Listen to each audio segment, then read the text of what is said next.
Créé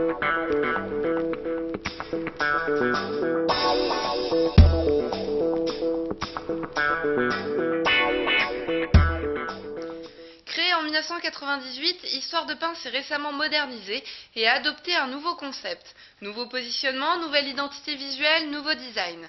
La boulangerie opte pour un emplacement stratégique et une visibilité renforcée, un intérieur design et une architecture résolument contemporaine, et toujours des produits de grande qualité, fabriqués sur place de manière traditionnelle. On y trouve une gamme de pains classiques, des pains spéciaux, des viennoiseries et pâtisseries, et une offre de restauration rapide.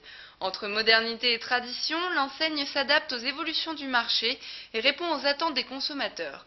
C'est dans cet objectif qu'elle a développé la gamme de restauration rapide, avec une offre de sandwichs au pain et garnitures variées, des salades et autres. Avant l'ouverture, le franchiseur joue un rôle important dans la recherche du local et l'analyse de l'emplacement pour l'étude de marché, et il apporte son soutien à la création du dossier de financement. Pendant l'exploitation, une équipe disponible et réactive répond quotidiennement aux préoccupations des franchisés, tant sur le plan technique, juridique, marketing et administratif.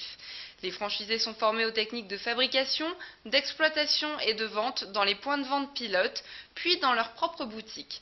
Une formation initiale de 30 jours est organisée et une formation du personnel est également prévue. Lors des premiers jours d'ouverture, un accompagnateur sera présent sur le point de vente pour aider le franchisé dans sa gestion et dans sa stratégie de communication. Histoire de Pain recrute idéalement des professionnels du commerce, issus de la restauration ou de la distribution, dotés de solides bases de gestion, de capacités managériales et surtout d'un état d'esprit commerçant. Par contre, il n'est pas obligatoire d'avoir de l'expérience ou un diplôme dans le secteur de la boulangerie.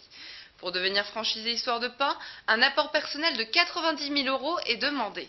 Cet apport est nécessaire pour prétendre à un prêt bancaire qui permettra le financement de l'investissement total, soit environ 400 000 €. La rentabilité est élevée. En moyenne, un point de vente enregistre un chiffre d'affaires de 660 000 € par an, une fois bien installé.